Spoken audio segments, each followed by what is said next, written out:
तो भाई big boss के घर में एक टाइम ऐसा भी था जब मालती चहर घर के हर एक कंटेस्टेंट के पास में जाकर मृदुल तिवारी को लेकर ये चीज कहती थी कि भाई मृदुल जैसा घटिया और बदतमीज इंसान जो है उसने कभी अपनी लाइफ में नहीं देखा। वो इतनी गंद उगलता है अपने मुंह से, लड़कियों से बात करने की तमीज नहीं है, शो में वो कुछ अपना कंट्रीब्यूशन देता नहीं है, कुछ योगदान होता नहीं है उसका। इस तरीके से मालती ने जो है जब घर के अंदर वो एंटर हुई थी, मृदुल के साथ में झगड़ा हुआ था, तब ये सारी चीजें बोली थी। लेकिन आज वही मालती मृदुल तिवारी की तारीफ कर रही है और कह रही है कि मृदुल, कल तूने जिस तरीके से गौरव का स्टैंड लिया था ना सलमान सर के सामने, वो चीज मुझे बहुत बढ़िया लगी। जी हाँ दोस्तों, मालती इतनी ज्यादा इंप्रेस हो गई है कि आधी रात को वो मृदुल तिवारी के सामने उसकी जमकर तारीफ कर रही है। अब देखो, हुआ कुछ यूं था कि घर के अंदर बातें चल रही थी अशनूर और अभिषेक की।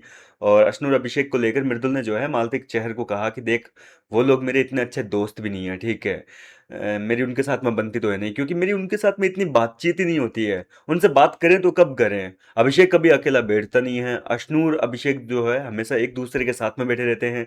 तो हम खुद लोग जो है उनसे कभी बात नहीं कर पाते। लेकिन फिर भी भाई देख, ये चीज गलत है कि उन दोनों को अकेले नॉमिनेट करना। बिग बॉस ने दरअसल जो है घर के अंदर मृदुल तिवारी से जो फैसला पूछा था वो इस बात के लिए था कि पूरे घर के बजाय केवल ये दो कंटेस्टेंट ही नॉमिनेट होंगे। तो क्या आप इन दोनों को नॉमिनेट करना चाहते हैं? जी हाँ दोस्तों, यहाँ पर मृदुल तिवारी जो कि घर के कप्तान हैं, उनसे बिग बॉस ने ये पूछा कि इस सीजन इसने हफ्ते के लिए इस हफ्ते केवल ये दो को नॉमिनेट करना है, तो आप इस फैसले को लेना चाहेंगे कि नहीं लेना चाहेंगे।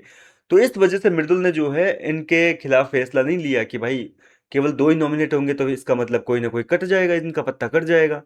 तो इस वजह से मृदुल ने जो है अपने दोस्तों का स्टैंड लिया था। मृदुल यहाँ पर बिल्कुल गलत नहीं है, घर वाले उसको गलत ठहराने की कोशिश कर रहे हैं, लेकिन वो बंदा बिल्कुल गलत नहीं है भाई। नॉमिनेशन में केवल दो ही सदस्य रहेंगे, अभिषेक अश्नोट, तो ये तो नाइंसाफी हुई, जाहिर सी बात है। तो मृदुल कह रहा है कि मालती को कि देख, इसलिए मैंने ना उनके लिए स्टैंड लिया था कि देख, बाकी लोग भी आने चाहिए नॉमिनेशन में। मैं भी चाहता था उनको नॉमिनेट करना, लेकिन केवल वो दो लोग नॉमिनेट हो ऐसा मैं बिल्कुल नहीं चाहता था। तो यहाँ पर मालती कहती है कि देख मृदुल, अब हो गया सो हो गया। जिस तरीके से तूने सलमान सर के सामने कल गौरव का स्टैंड लिया था ना, सलमान सर तेरे को कह रहे थे कि तूने गौरव के बारे में क्या क्या पीछे उगला है, मैं बताऊं क्या। तो उस टाइम तू अपनी बात पे अड़ा रहा कि मैंने कभी कुछ नहीं बोला उनके बारे में, गौरव के बारे में। तो वो चीज मेरे को बहुत बढ़िया लगी, तूने सलमान सर के सामने जो है अपने दोस्त का स्टैंड लिया था। बोले उसी तरीके से तू जो है अब अपने फैसले पे टिका रहे। अब घर वाले तेरे को आके चाहे कुछ भी बोले कि तूने ये डिसीजन ले लिया, गलत ले लिया, वो ले लिया, तू उन सब की बातें मत सुन। तू उनको सीधा क्लियर मुंह पे बोल कि ले लिया तो ले लिया, मेरे पास में पावर थी। जी हाँ दोस्तों, इस तरीके से मालती चहर जो है वो आज मृदुल तिवारी को काफी ज्यादा मोटिवेट कर रही है।